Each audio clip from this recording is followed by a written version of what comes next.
पास एक खेत में जिंदा शैल बरामद हुआ है। सूचना मिलते ही पुलिस ने तुरंत मौके पर पहुंचकर इलाके की घेराबंदी कर दी और सुरक्षा के मद्देनजर बम निरोधक दस्ते को बुलाया गया। वहीं सुबह बम निरोधक दस्ता पहुंचा और सावधानी से शैल को निष्क्रिय कर दिया।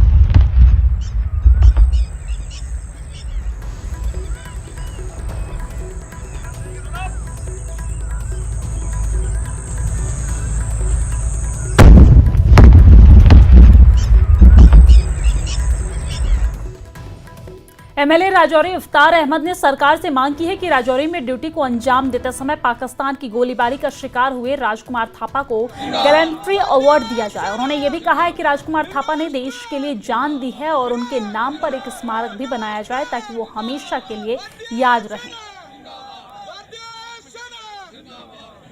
हम सरकार से ये भी डिमांड करेंगे और मैं डिस्ट्रिक्ट एडमिनिस्ट्रेशन से कहूँगा कि थापा साहब ने लोगों की खिदमत करते हुए, राजौरी की खिदमत करते हुए देश के लिए अपनी जान कुर्बान की।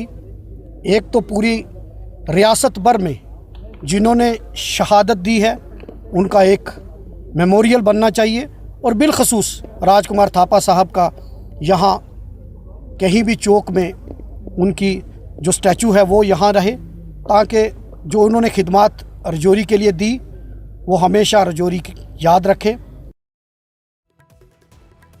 जल्द लौटते हैं।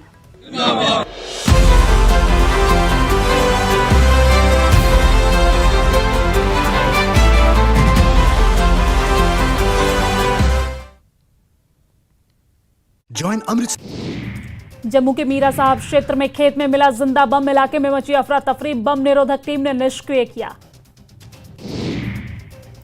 आतंकवाद के खिलाफ जम्मू कश्मीर में एसआईए का बड़ा एक्शन, आतंकवाद से जुड़े मामलों में श्रीनगर, बारामूला और सोपोर में रेड, हंदवाड़ा और गांदरबल में भी एसआईए की छापेमारी।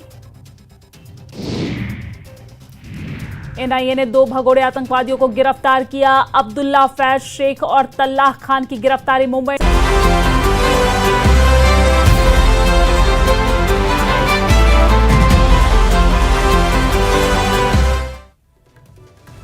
और ब्रेक के बाद एक बार फिर से स्वागत है आप सभी का। भारत पाक सीमा पर हाल ही में चले सैन्य अभियान ऑपरेशन सिंदूर की वजह से उपजे तनावपूर्ण माहौल के बावजूद सांबा जिले में विकास कार्य लगातार जारी है। जिला उपायुक्त राजेश शर्मा ने ये जानकारी दी है कि बॉर्डर इलाके में गोलीबारी के दौरान लोगों की सुरक्षा सर्वोच्च प्राथमिकता रही, इसलिए इलाके के आसपास कुछ छोटे मोटे काम अस्थायी रूप से रोक दिए गए थे, लेकिन अब जिले में डेवलपमेंट के कार्य पूरी तरीके से शुरू हो गए हैं।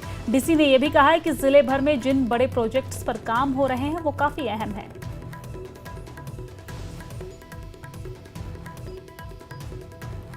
इस दौरान थोड़े से कम हुए क्योंकि लोगों में थोड़ा जो लेबर क्लास है उनमें भय का माहौल बन गया, लेकिन इसके साथ जैसे हमारी जो बॉर्डर पे बंकर्स जो बन रहे थे वो बड़ी तेज़ी से कुछ जो कंप्लीशन के नियर थे या जो आधे रास्ते पहुंचे थे उनकी कंस्ट्रक्शन बड़ी स्पीड अप हुए।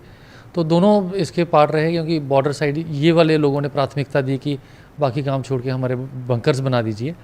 और हाईवे पे अगर आप देखेंगे कुछ जगह पे हमारी थोड़ी सी प्रोग्रेस स्लो हुई, लेकिन बाई एंड लार्ज अभी भी काम अच्छी प्रोग्रेस चल रहा है, अच्छी स्पीड से चल रहा है। तो इसके अलावा 1-2 जो हमारे बड़े प्रोजेक्ट्स थे, जैसे परमंडल में हमारा डिग्री कॉलेज का था, नियरिंग कंप्लीशन है, वो अभी भी चल रहा है और मुझे लगता है जो हमारा आने वाला महीना है या इसी महीने के आखिर तक उसकी शायद इनॉग्रेशन भी सरकार में से कोई कर देंगे। जम्मू कश्मीर के मुख्यमंत्री उमर अब्दुल्ला ने कहा है कि सीमावर्ती क्षेत्रों में स्थिति पहले से ज्यादा बेहतर है। उन्होंने आश्वासन दिया है कि संघर्ष विराम उल्लंघन से प्रभावित लोगों के पुनर्वास के लिए हर संभव कदम उठाए जाएंगे। वहीं पर्यटन पर पड़ने वाले प्रभाव का जिक्र करते हुए उन्होंने कहा कि सरकार का ध्यान अब अमरनाथ यात्रा को शांतिपूर्ण और दुर्घटना मुक्त बनाने पर है। फिलहाल वहाँ सीज फायर बना हुआ है, कहीं पे भी ना बॉर्डर पे ना लाइन ऑफ कंट्रोल पे कहीं से भी सीज फायर वायलेशन की कोई खबर नहीं आ रही है।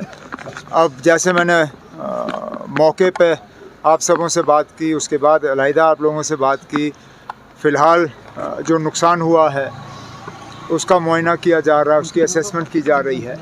डैमेज असेसमेंट रिपोर्ट हमारे पास आ जाए तो फिर उनके लिए जो कॉम्पनसेशन का पैकेज हमें तैयार करना होगा वो हम कर लेंगे। जो हम खुद अपने हाथों से कर सकेंगे कर लेंगे, जो बाकी हमें मरकज़ की मदद की ज़रूरत होगी हम मरकज़ से मांग लेंगे।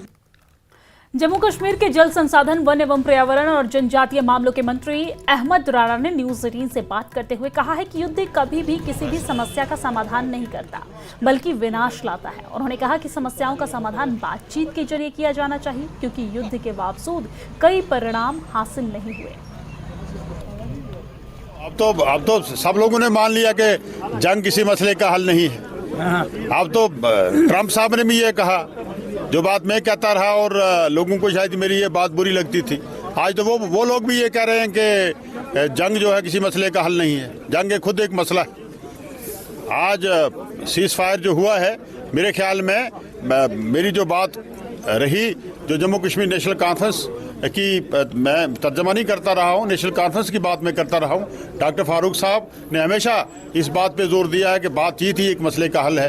आज तो दुनिया मान गई है कि बातचीत के सिवा कोई चारा नहीं।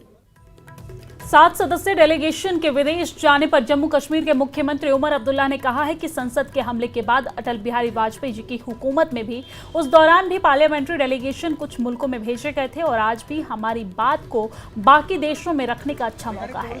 इसमें तमाम बड़ी पार्टी के नुमाइंदे जाएंगे और बात करेंगे, अपनी बातों को रखेंगे, देश हित की जो बात है वो रखी जाएगी।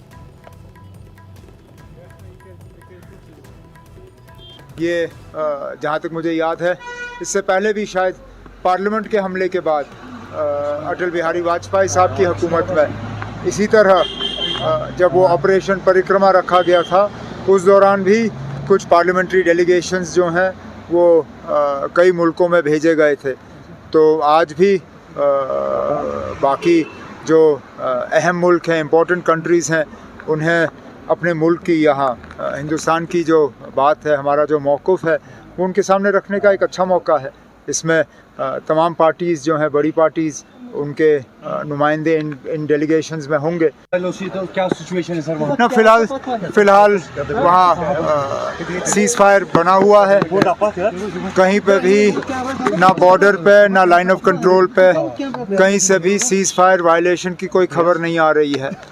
अब जैसे मैंने मौके पे आप सबों से बात की, उसके बाद अलहदा आप लोगों से बात की, फ़िलहाल जो नुकसान हुआ है उसका मुआयना किया जा रहा है, उसकी असेसमेंट की जा रही है।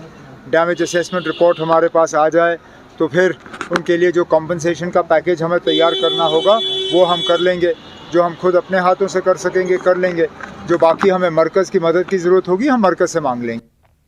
बीजेपी राजौरी जिला इकाई की तरफ से आज एक तिरंगा रैली निकाली गई है और ये तिरंगा रैली राजौरी तहसील दफ्तर से शुरू हुई, जो पूरा बाजार का चक्कर लगाने के बाद संपन्न हुई है। तिरंगा रैली में बीजेपी के सीनियर लीडर के साथ साथ कार्यकर्ता, सैकड़ों की तादाद में लोग शामिल हुए हैं। वहीं ये तिरंगा रैली ऑपरेशन